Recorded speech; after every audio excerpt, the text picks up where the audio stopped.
मुग्धा और उसकी सास के बीच पूरा समय सास के किसी ना किसी काम को लेकर मतभेद चलते ही रहते हैं।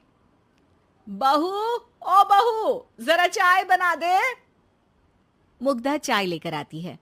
ये लीजिए, और कुछ चाहिए? अरे नहीं, बस चाय पीने का मन था। जाओ, तुम दूसरा काम करो। चाय पीने के थोड़ी देर बाद सास दोबारा मुग्धा को आवाज लगाती है। अरे बहू रे, आओ बहू, जरा हलवा तो बना दे, मीठा खाने को मन हो रहा है। इसी तरह मुग्धा की सास पूरा समय कोई ना कोई काम बताकर उसे रसोई से बाहर तक निकलने नहीं देती। कभी चाय, कभी हलवा, कभी पानी तो कभी दूध, हर समय खाने को चाहिए। और उसके लिए अपने हाथ पैर बिल्कुल नहीं हिलाने। परेशान किया हुआ है इन्होंने। सास की जबरदस्ती परेशान करने की आदतों से दुखी मुग्धा एक शाम सचिन के साथ अपने कमरे में बैठी हुई बात कर रही होती है। सुनो जी, मम्मी जी की ये जानबूझकर मुझे परेशान करने की फरमाइशों से मैं बहुत फ्रस्ट्रेट हो चुकी हूँ। पूरे दिन में एक सेकंड का आराम नहीं मिलता। रसोई से बाहर कदम रखती नहीं कि बहू ये बना दे, बहुरी वो बना दे। अरे इनकी फरमाइशें चलती ही रहती है।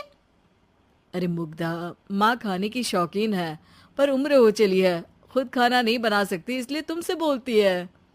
अरे तो शौक भी उम्र देख कर रखने चाहिए ना। समझ में नहीं आता, हर समय फेविकॉल का जोड़ लगाए सोफे से चिपकी बैठी रहती है। इतना सब डाइजेस्ट कैसे हो जाता है उन्हें? अरे तुम मेरी माँ से इतनी नफरत कैसे कर सकती हो? मैं उनसे नफरत नहीं करती जी, बस परेशान हूँ।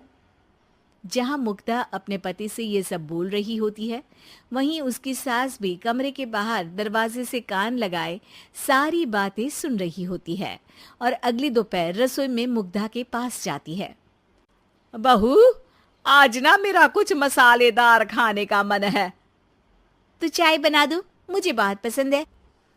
अरे ना, ऐसा कर लिट्टी चोखा बना ले। और हाँ, जितना मसाला बातों में मिलाकर पति को सुनाती हो ना, सब्जी में भी वैसे ही डाला करो, खाना स्वादिष्ट बनेगा। सास की बात सुनकर मुग्धा हैरान रह जाती है। मतलब अब पूरा समय मुझ पर हुक्म चलाने के साथ बंद कमरे में हुई पति पत्नी की बीच की बातें भी सुनती है? अरे बात जब मेरी थी तो सुनने में क्या दिक्कत है? ये कहकर सास वहां से चली जाती है। अरे अब तो हद पार हो गई। इस तरह से तो ये मेरा जीना मुश्किल कर देंगी। मुग्धा सास की हरकतों से परेशान उसका हल सोचने लगती है और इसी तरह कुछ दिन बीत जाते हैं, जिसमें सास का जन्मदिन आता है। मुग्धा बहुत खुशी के साथ अपनी सास को एंड्रॉयड मोबाइल गिफ्ट करती है। मम्मी, आपको सबसे बात करने के लिए बहुत दिक्कत होती है ना? कभी सचिन तो कभी मुझे बोलना पड़ता है, पर इस मोबाइल से आपको कोई दिक्कत नहीं होगी। एक जगह बैठे बैठे बहुत कुछ कर सकती हैं अब आप। मोबाइल देख सासू माँ खुश हो जाती है, पर उसे इस्तेमाल करना तो आता नहीं, इसलिए साइड में रख देती है। जिसे देख मुग्धा घर का सारा काम छोड़ मोबाइल सेट कर सास को इस्तेमाल करना सिखाने लगती है, जिसके बाद अब सास पूरा समय मोबाइल में ही लगी रहती है।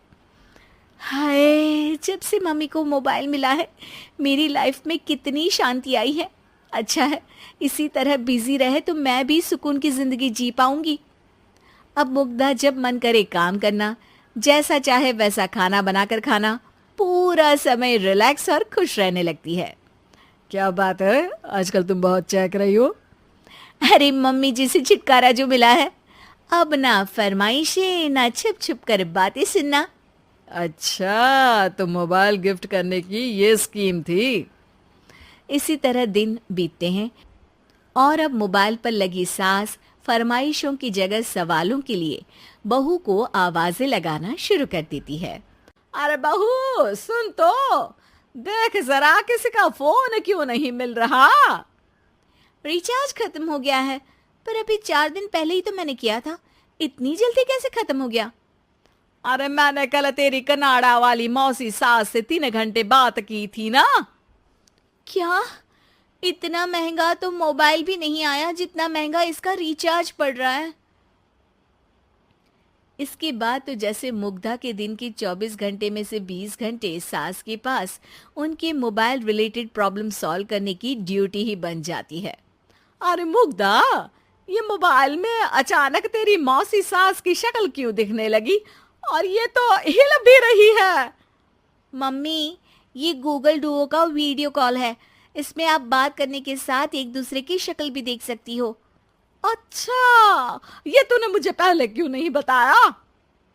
अब बताने के लिए पहले नहीं बताया। इसी बीच सचिन भी वहां आ जाता है और सास अपनी वीडियो कॉल में बिजी हो जाती है। क्यों, सास बहू में क्या गपशप चल रही है? इसे गपशप नहीं, दिमाग का दही होना बोलते हैं। पर तुम तो मम्मी को मोबाइल देकर बहुत खुश थी, फिर क्या हुआ? हाँ, उसका सुकून भी कुछ ही दिन मिला। अब घर के टंटे खत्म हुए तो मोबाइल की टिंग टिंग शुरू हो गई। देखो भाई, कुछ पाने के लिए कुछ खोना तो पड़ता है। आखिर तुमने मोबाइल अपने फायदे के लिए ही तो दिया है, तो फिर सवालों के जवाब भी देने पड़ेंगे, क्योंकि जब तक उनके हाथ में ये फुंथरू रहेगा, तुम्हारी लाइफ में प्राइवेसी और सुकून रहेंगे। कहने का मतलब है अगर इससे प्यार बढ़े तो दाग अच्छे हैं। अरे मुझे पहले दिन से ही पता है मोबाइल किस मकसद से दिया गया है। भूलो मत, इससे पहले मैं बातें ही सुनती थी। सास की ये बात सुनकर मुग्धा शॉक में और सचिन हंसता रह जाता है।